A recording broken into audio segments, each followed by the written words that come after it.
श्री जगदीश प्रसाद गुप्ता छत्तीसगढ़ शासन में chief engineer के पद से रिटायर होने के बाद श्री द्वारिका महाराज स्मृति न्यास के तत्वाधान में श्री द्वारिकाधीश एवं बागेश्वर महादेव मंदिर का वर्ष 2005 में अपने पुत्रों इंजीनियर कुंजन गुप्ता और भुवन गुप्ता के सहयोग से अवंती विहार रायपुर छत्तीसगढ़ में निर्माण करवाया। श्रीमद् भागवत कथा, राम कथा, गीता तत्व, वेदांत आदियों के तात्पर्य को व्यासपीठ से कहने के कारण इन्हें शब्दों द्वारा आचार्य श्री जगदीश भी कहा जाता है। अपना संपूर्ण जीवन परमात्मा की सेवा में दे दिया। आपने परमात्मा भगवान श्री द्वारिकाधीश के दिव्य गुणों और कर्मों को लेकर अभी तक 15 ग्रंथों की रचना की है। इन सभी ग्रंथों को भारतवर्ष के जगत गुरु और महापुरुष संतों के द्वारा आशीर्वाद प्राप्त हुआ है। इनमें से श्वेता स्वरूप उपनिषद, श्री राम कथा अमृत से अनमोल, मुंडक उपनिषद, कथा उपनिषद, सरलतम बोध, इन पुस्तकों पर उनके सारे प्रवचन यूट्यूब पर अपलोड कर दिए गए हैं। किताबों का नाम डालकर लिंक ओपन करके आप उसका आनंद उठा सकते हैं। श्रीमद् भागवत और वेदांत सार प्रथम खंड के द्वितीय विचार सृष्टि विज्ञान के द्वारा परमात्मा का निरूपण, इसका उद्बोधन सुन रहे हैं आप। श्रीमद् भागवत और वेदांत सार प्रथम खंड के द्वितीय विचार सृष्टि विज्ञान के द्वारा परमात्मा का निरूपण, इसका उद्बोधन सुन रहे हैं आप। हरि ओम।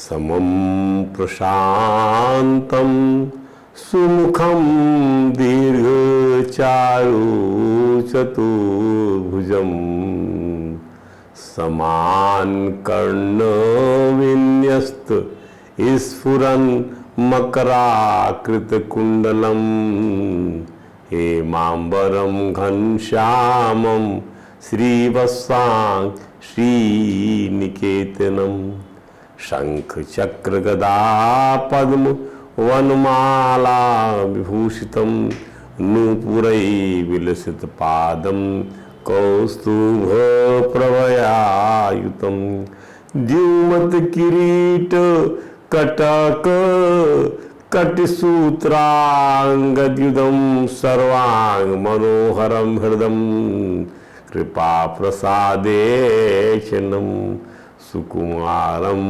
अभिध्यायेत सर्वांगेषु मनोददत् वंशी विभूषित करान् नवनीरदाभात् पीतांबरात् अरुण बिंब फलाधरोष्ठाम् पूर्णेन्दु सुंदर मुखात् अरविंद नेत्रात् कृष्णात् परम किमपि तत्त्वमहं न जाने तप्त कांचन गौरांगी राधे वृंदावनेश्वरी वृषभानुसुते देवी प्रणमामि हरिप्रिये। गुरुर्ब्रह्मा गुरुर्विष्णु गुरुदेवो महेश्वरः गुरुर् साक्षात् परं ब्रह्म तस्मै श्री गुरुवे नमः। जगत में आजा फिर से राम बजाया ब्रज में वंशी श्याम दोनों रूप हमें अति प्यारे दशरथ सुत अरु नंद दुलारे राम बनो या श्याम जगत में आजा फिर से राम बजा जा ब्रज में वंशी श्याम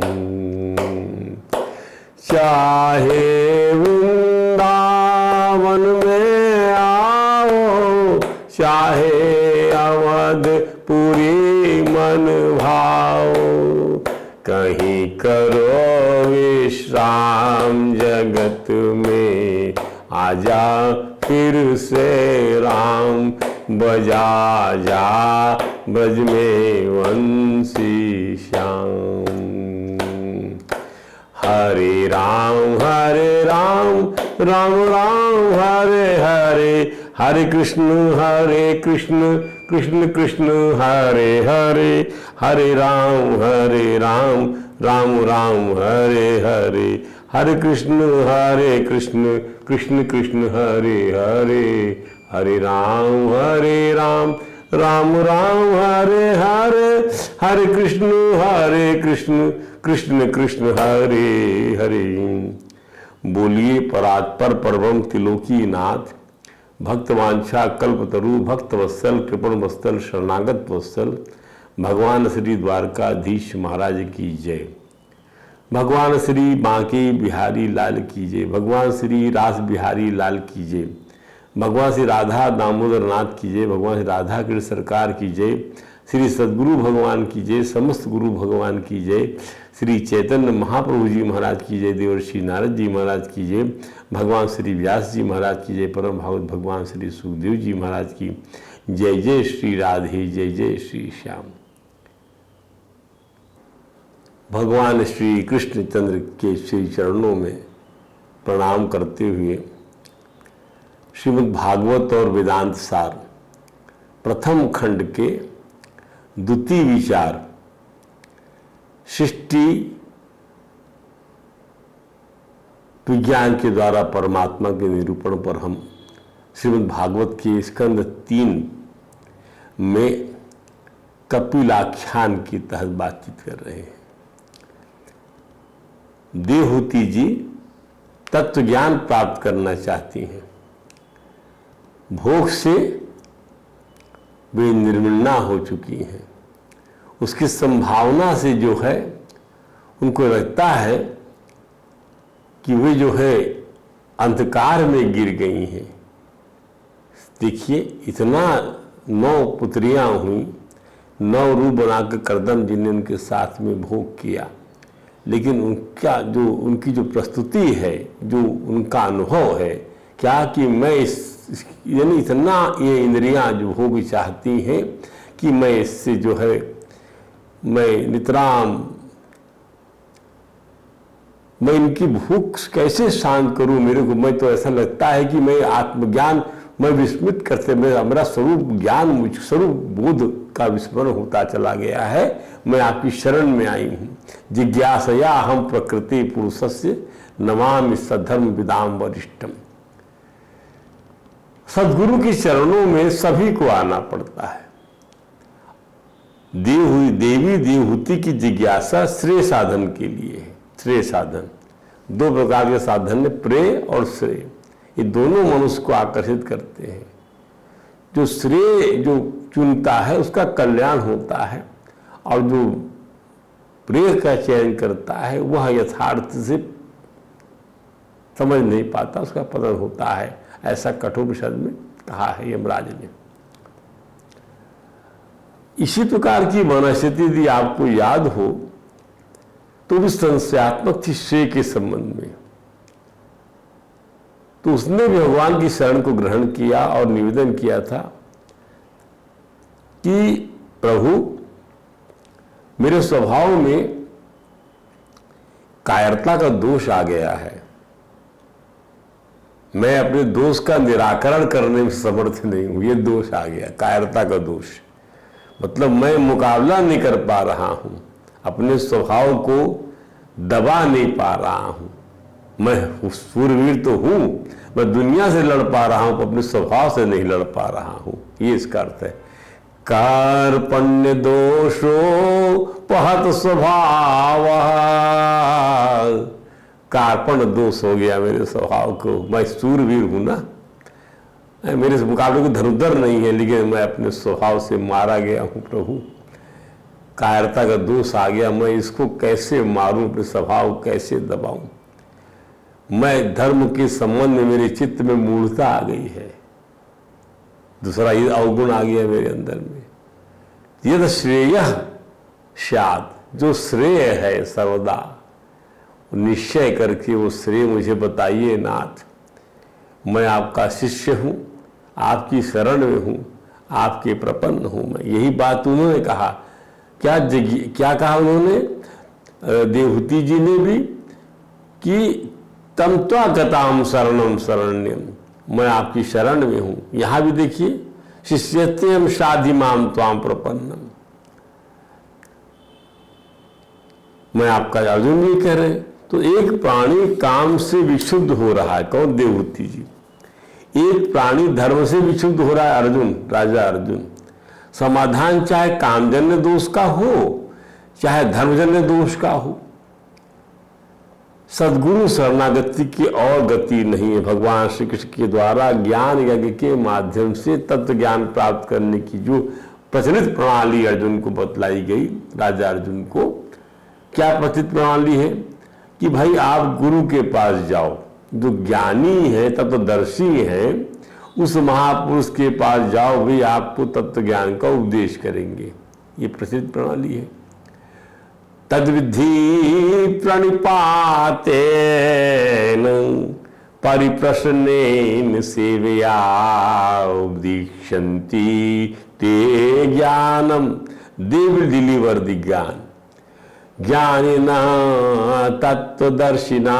हम देवी देवहूति ने भी तत्व ज्ञान प्राप्त करेंगे, ऋषियों की परंपरा का पालन कर अपने पुत्र को, जो योगियों के भी योगी थे, वहां भगवान कपिल, भगवान का अवतार बनकर कपिल महामुनि को प्रकट हुए थे, को प्रणाम किया, नमामि सधर्मदाम वरिष्ठम, अभिनंदन किया कि प्रभु। अब देखिए, यहां पुत्र का संबंध नहीं है, पुत्र तो है ही, लेकिन जब आप ज्ञान पर उठने लग जाते हैं तो आप ज्ञान वृद्ध बन जाते हैं। ज्ञान तो कोई भी दे सकता है जिसको ज्ञान मिल जाए, भगवत कृपा जो है किस पर कैसी बरस जाए क्या पता।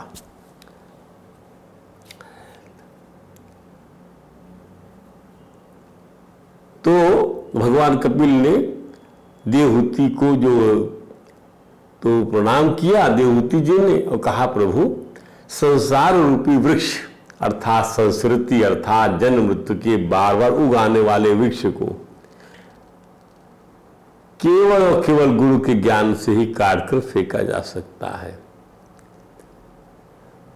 स्वाभृत संसार तरु कुठारो, संसार तरु, और कोई संसार तरु क्या? जन्म मृत्यु के बार बार उगाने वाले वृक्ष को समझिए, इस चीज को। संसार तरु, जन्म वृक्ष का वृक्ष बार बार उगाए, प्रकृति और पुरुष को जानने की जिज्ञासा का समाधान करते भगवान कपिल ने देवी और देवहूति को सांख्य योग का श्रवण करा दिया। इस योग का सारभूत तत्व हम अपनी भाषा में यहाँ पर प्रस्तुत करेंगे। हमने विराट पुरुष की सृष्टि निर्माण की प्रक्रिया को समझा, हाँ समझा हमने।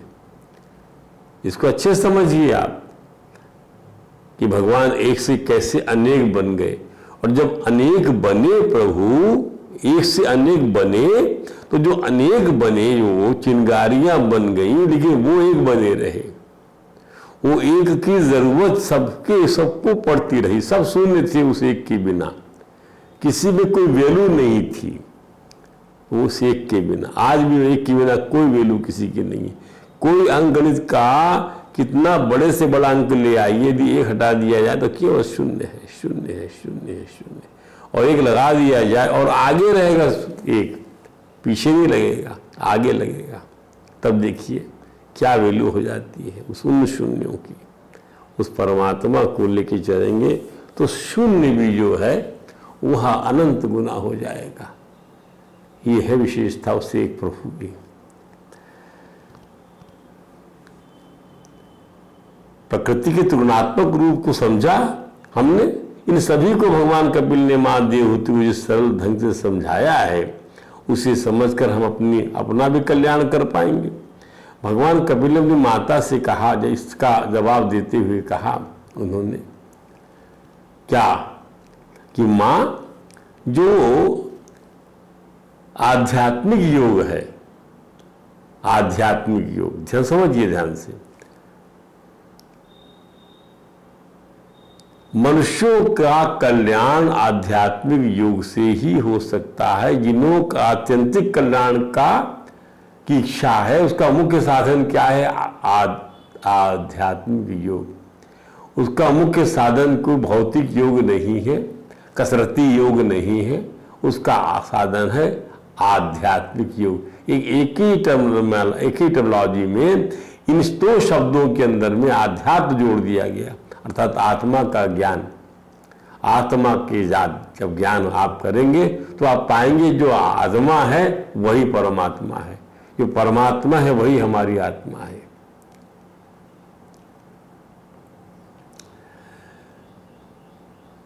तो यही आत्यंतिक कल्याण का मुख्य साधन, जहां सुख और दुख की सर्वथा निवृत्ति हो जाती है।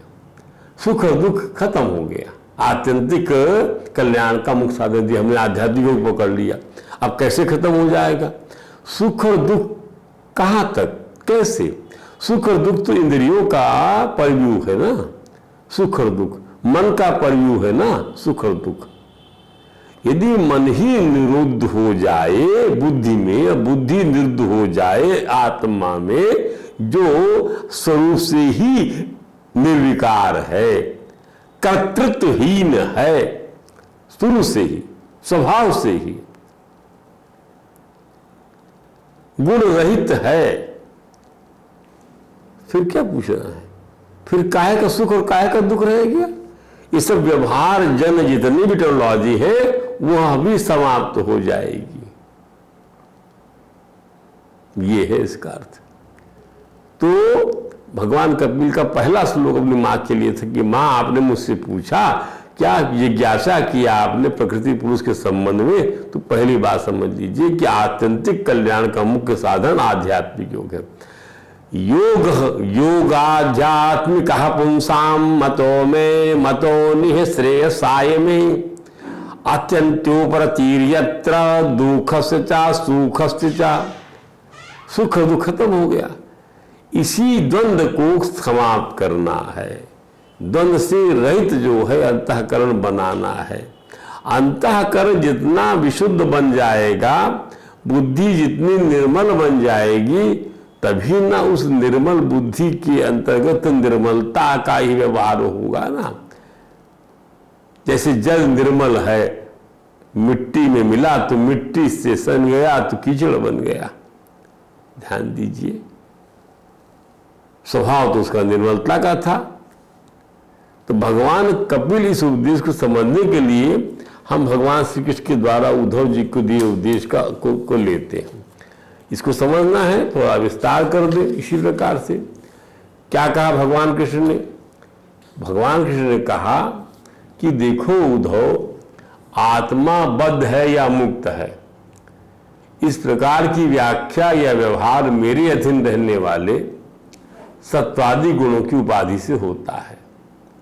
सत्वादि गुणों की उपाधि से कि आत्मा बद्ध है या मुक्त है, वस्तुतः तत्वदृष्टि से नहीं। क्योंकि क्या है, आत्मा स्वरूप से ही निर्गुण है।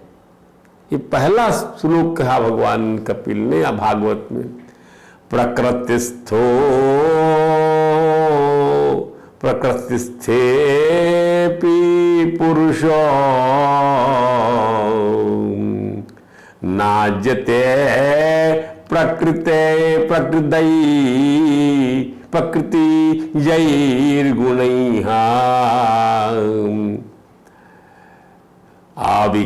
अविकारत्वात् कर्तृत्वात् निर्गुणत्वात् जलार्कवत्।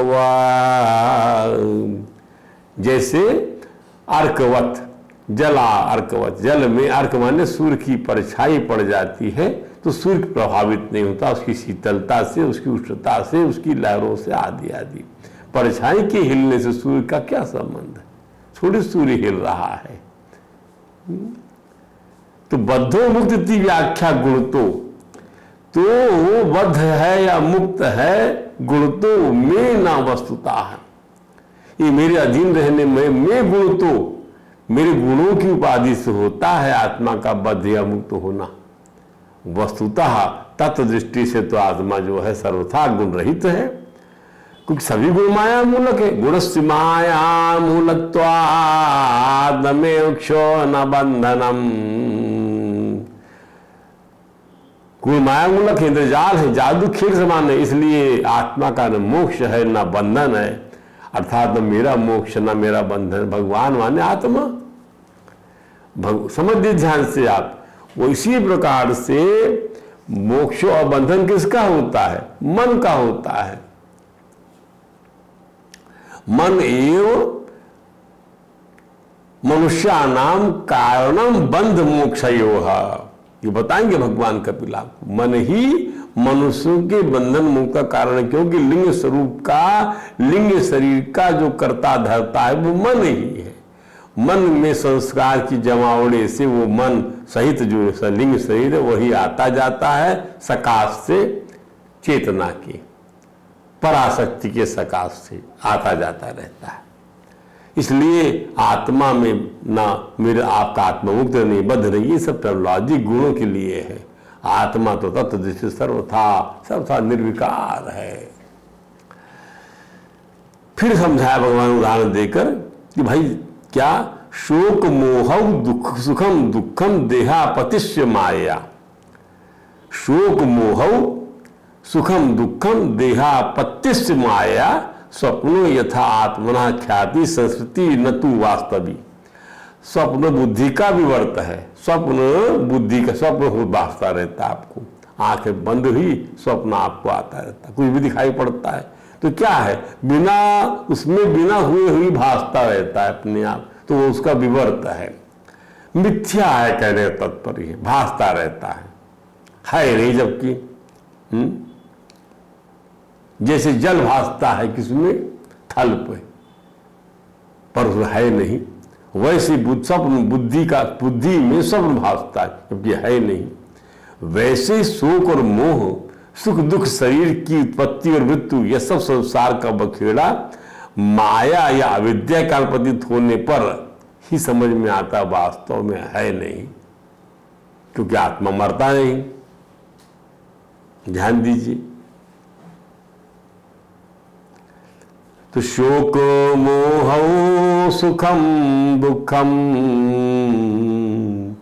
देहापतिश्च माया, इस सब माया से भासता है। सुख और दुख है, सुख है, मोह है, स्वप्न है ये। उमा कहाऊं मैं अनुभव सपना, सत हरि भजन जगत सब सपना। व्यवहार जन्य सत्य को सत्य नहीं, केवल सत्य का आभास समझिए। तो संसार का बखेड़ा यह अविद्या का प्रतीत होता है, वास्तविक नहीं है, स्वप्न है। कोई चला गया, कोई आ गया, क्या सुख मिला, क्या दुख मिला। शोक मोह सुखम दुखम देहापतिश्च माया, स्वप्ने यथा आत्मना सरस्वती न तु वास्तवी। तो दो सिद्धांत बता दिया भगवान ने आत्मा के बारे में, अपने बारे में। आत्मा का सिद्धांत भगवान बताते हैं, इसका अर्थ क्या, अपने बारे में बताते हैं भगवान। भगवान आत्मा ही तो है ना, सिंपल सा गणित समझिए आप। भगवान आत्मा ही तो है, परमात्मा ही तो आत्मा है, ब्रह्म ही तो आत्मा है। दोनों के एकता का बोध तो समझाया जा रहा आपको। वही तो जो भगवान है, वही अहंकार की उपाधि से जीव कहे जाते हैं।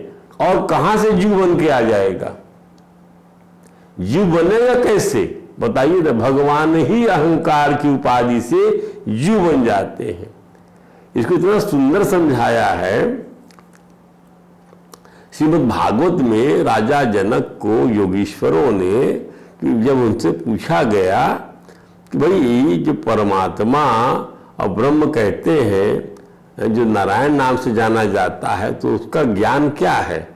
तो बहुत सारी बातें उसमें आई। तो जो बात हम काम की बता रहे हैं, जो इसमें संबंधित है कि सत्व रजस्तमिति त्रिविक्रम आदौ सूत्रम महानहमिति प्रवदन्ति जीवम द्रव्य क्रिया फल रूपतयोरिशक्ति ब्रह्मैव भाति सदा सत् परम चया।